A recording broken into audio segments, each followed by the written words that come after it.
martes.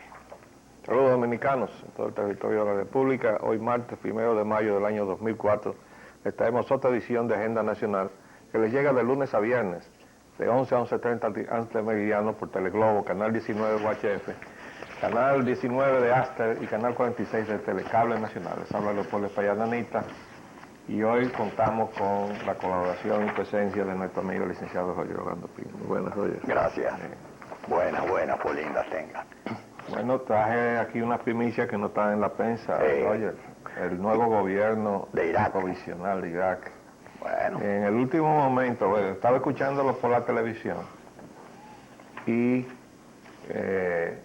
veía toda la instalación del gobierno, pero ya la prensa dominicana había salido desde la madrugada y no venía ninguna información, entonces nos quedamos unos minutos ahí hasta que sacamos la imagen del nuevo presidente. Este es el nuevo presidente del gobierno provisional de Irak. Lo sacamos por internet para traerle la primicia a nuestros amables televidentes. Y aquí está la información del periódico Washington Post con referencia a la instalación de un nuevo gobierno provisional que va a tomar autoridad provisional. Pero ese nuevo gobierno fue saludado con una explosión. Dice, una explosión sacudió la zona verde justo inmediatamente después del anuncio del nuevo presidente. Y vi ahí en la televisión las imágenes de un gabinete, todos vestidos a la usanza occidental. Bueno, el único que estaba vestido a la usanza árabe era el presidente. Ya eso dice mucho, eso es un mensaje que se envía y empieza a enviar metamensajes. El primer ministro dice los propios partes noticiosos de la prensa norteamericana que estuvo vinculado a los servicios de inteligencia norteamericanos y británicos. Entonces, antes de salir de Irak, cuando estaba interno en Irak. Bueno, no daba ese detalle. No se entiende que pueda haber sido muy útil estando fuera de Irak. Claro. Pero lo cierto es que ese es el designado como primer ministro. Qué bien. El presidente Ghazi Jawad, dice aquí, un sheikh tribal educado en los Estados Unidos. Pero este sheikh, de acuerdo a los comentarios que escuché en la prensa, en CNN, se pronunció contra la ocupación norteamericana y estaba mal visto por eso, por la Casa Blanca.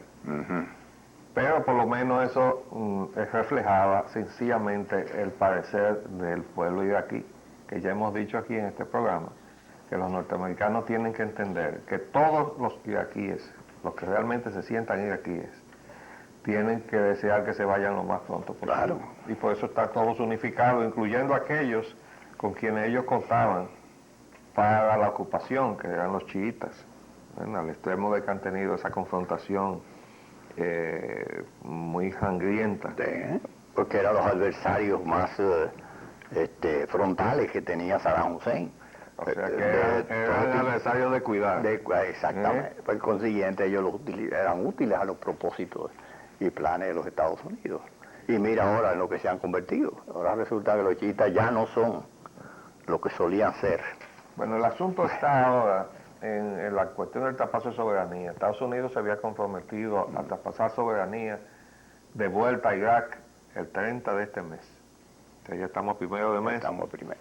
Comienza la temporada ciclónica también. También, concomitantemente. Ojalá que se quede en la parte meteorológica y que no haya ciclones. Y que no haya ciclones, de hecho. De otro tipo. Ni tampoco de otro tipo. No como el que está viendo en Arabia Saudita, que de pronóstico óyeme, se viene deteriorando aceleradamente. Vamos a hablar de eso un poquito más adelante. Mientras tanto, tenemos que decir que obviamente el traspaso de soberanía es sumamente restringido, porque en el fondo lo que hay es quién va a controlar la riqueza petrolera de Irak. Eso es todo. Y entonces lo que se está deseando es instalar un gobierno pro-norteamericano que respete los compromisos que se han hecho con las empresas del señor vicepresidente Dick Cheney, a pesar de que él supuestamente ya no está vinculado a ellas, pero resulta que tiene, de acuerdo a un reportaje que pasó a la propia televisión norteamericana, una opción de compra de una cantidad de acciones que representan una millonada de la Halliburton, ¿no? Es decir, tendrá efectos retroactivos en términos de los beneficios que está percibiendo Halliburton ahora en su presencia en Irak. Y el señor vicepresidente, que ahora no tiene nada que ver con Halliburton, mañana cuando deje de estar en esa función, de acuerdo a la voluntad del pueblo norteamericano, en noviembre, Sí. pues va a tener esas acciones a su disposición, es decir, que va a poder beneficiarse retroactivamente. Más valorada, desde luego, mucho mayormente valorada. Bueno, vamos a ver, porque allá hay unos fiscales medio severo ahora. Sí. Vamos a ver entonces.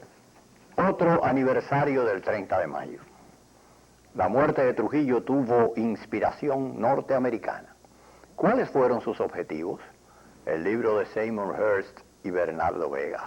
Bueno, fíjense, ayer hicimos un comentario breve sobre el aniversario, diciendo que el proceso democrático que se inició a partir de la desaparición física de Trujillo, no así de su régimen, porque comenzando por sus asociados económicos, ellos sobrevivieron a Trujillo.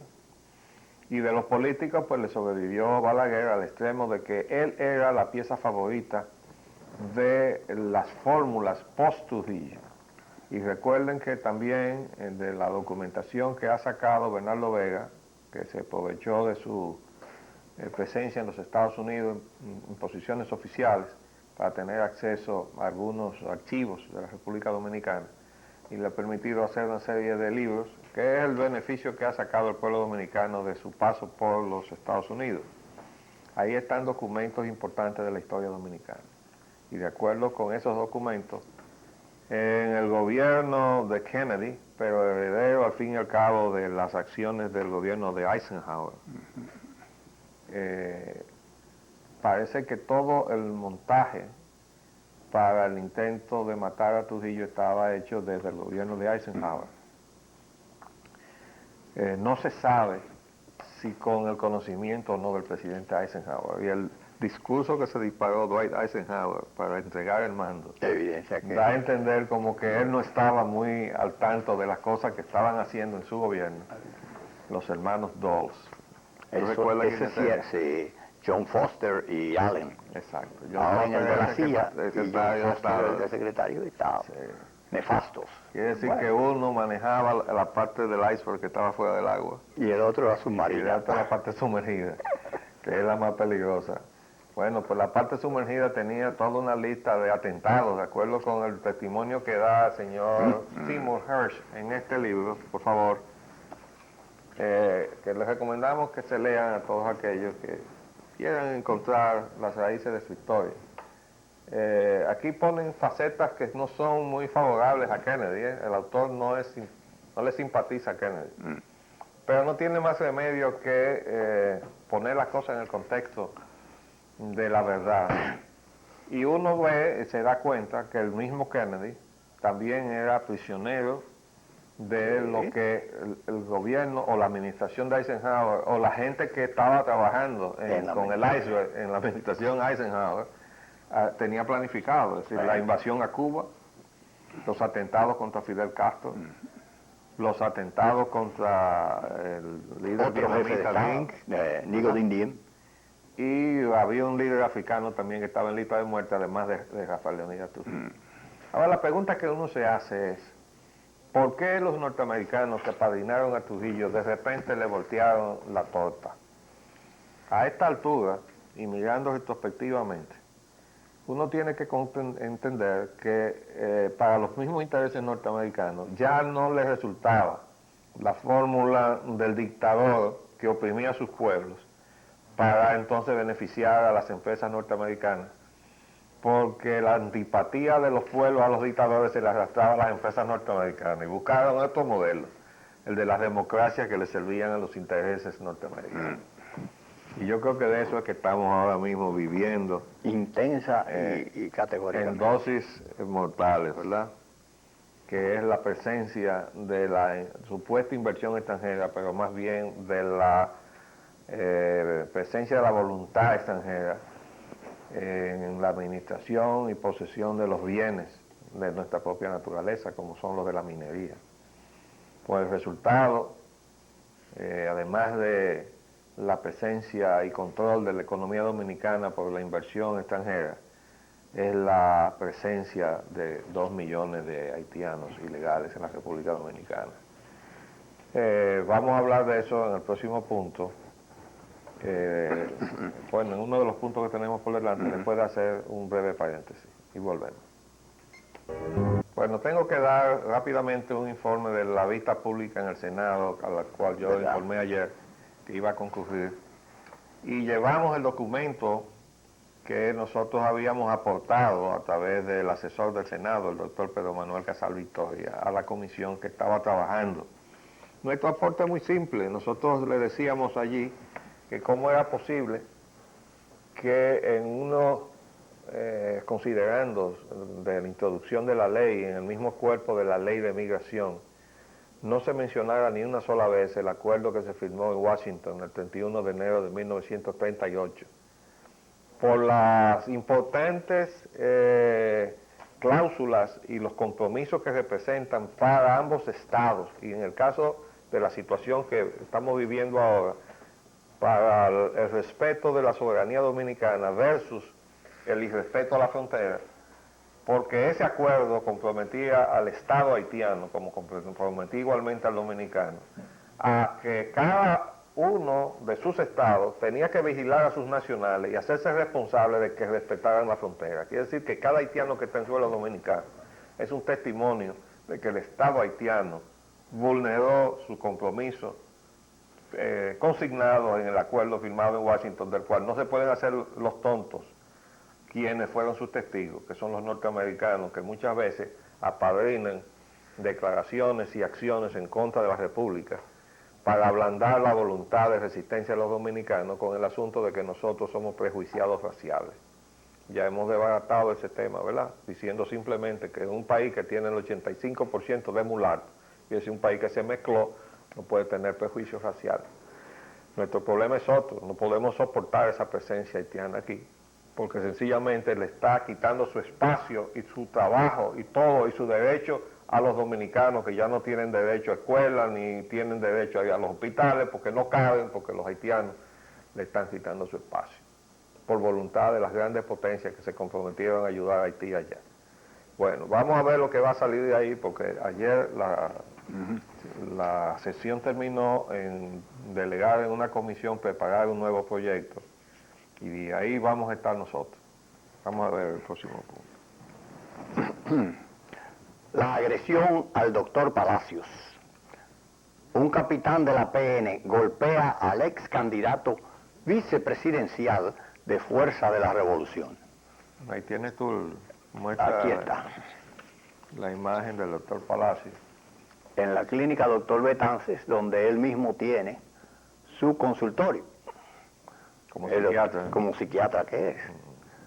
Y Secundino, que es su nombre de pila,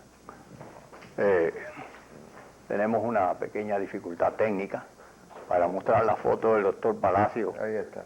En cama, Con su siendo atendido con enyesada, porque le dieron unos golpes en las rodillas. Y parece que le ponen a peligrar una rótula también. Sí, señor.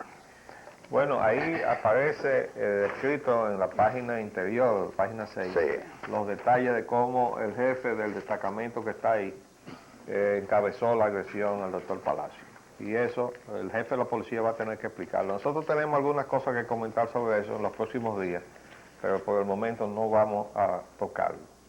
Vamos a seguir. Continuamos. Mercado cambiario. El dólar en efectivo está a 49.50 pesos por un dólar. Sigue volando. Muy bien. En no baja de ahí. No hay manera de que lo defiendan. Desestabilizando a Arabia Saudita y precios del petróleo. Bueno, no hay información todavía tampoco en la prensa de los efectos que está teniendo en el mercado petrolero, que las últimas informaciones que vimos en el día de ayer apuntaba a bajar. Es decir, el petróleo estaba bajando porque estaba ya conocida la decisión de Arabia Saudita de incrementar su producción petrolera, no importa lo que decidiera la OPEP. Oigan bien, la OPEP no había logrado consenso y la razón es muy simple. No todos los países que están en la OPEP están en capacidad de ampliar su producción. Creo que hay solamente 2 o 3, entre ellos encabezados por Arabia Saudita.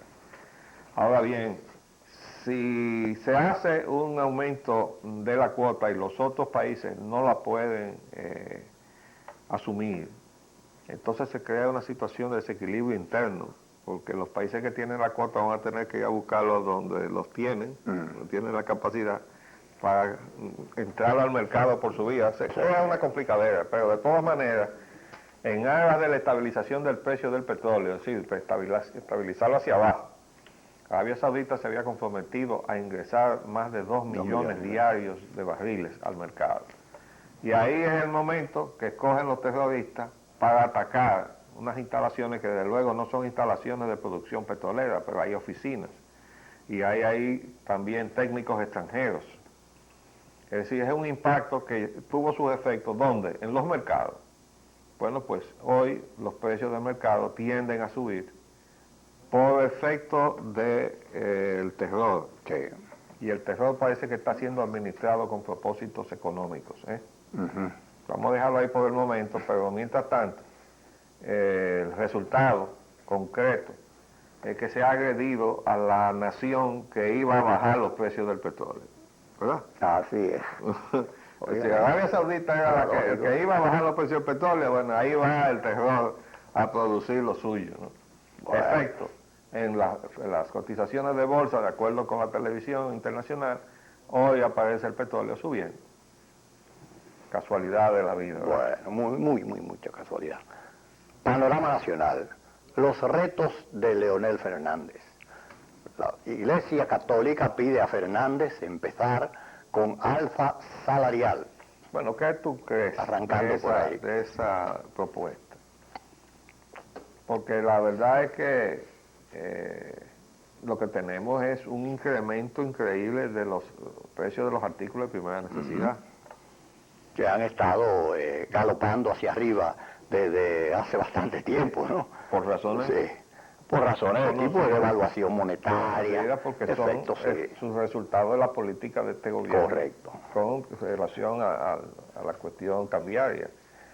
Bueno, esto podría ser una bonita iniciativa si se logra concertarse, logra concertarse por medio de... Lo que pasa es que eso no es una solución, es un paliativo. Es un paliativo, muy coyuntural. Momentáneo, muy coyuntural. Que quizás es muy simpático para un gobierno que comienza, darle una señal a la gente. Ahí va a tener cierta compensación muy limitada del incremento que han tenido del otro lado de los precios. Correcto. Lo que hay que detener son los incrementos de los precios. Claro. Y desinflar esos precios. Y el origen... Desinflar los precios. Correcto. Porque el resultado, si ponemos la fórmula a través del incremento del salario, vamos a terminar con una inflación increíble. Los salarios persiguiendo a los precios. Entonces, eso no es salida. Pero no nos oponemos a un alza salarial que esté en el contexto de las posibilidades del sector público y el sector privado. Vamos a ver. Y la reforma fiscal se hará después del 16 de agosto. Leonel buscará consenso para hacer reforma fiscal. Eso es parte de todo el entorno en que se tiene que mover. Ya se había comprometido a eso. Sí. Y ya habíamos dicho que no va a tener problema en concertarse con el CONEP. No, de antemano ya lo han hecho. No, y además, primero, ellos tienen un idioma común porque los dos, tanto el presidente electo como la presidenta del CONEP, son miembros de Diálogo Interamericano. Pero yo creo creo lo que eso significa. Yo creo que los congresistas van a intentar jugar un papelucho, porque no se le puede hacer papel en todo este proceso. Sí. ¿Tú crees? Sí. Vamos a seguir. Leonel buscará consenso en reforma. Reforma fiscal dependerá de las autoridades electas. Mejía enviará al Congreso Nacional. Enviaría al Congreso Nacional de inmediato el proyecto de reforma fiscal que le presente el PLD. Bueno, fíjense, esta es una especie de juego de ping-pong. Porque el FMI estaba presionando para que la reforma fiscal la hiciera este gobierno. Sí. Entonces este gobierno, que sabe que la reforma fiscal es un purgante, que en última instancia va a repercutir, como siempre, en los de abajo. Porque cuando usted aprieta a los empresarios trasladan el apriete hacia abajo.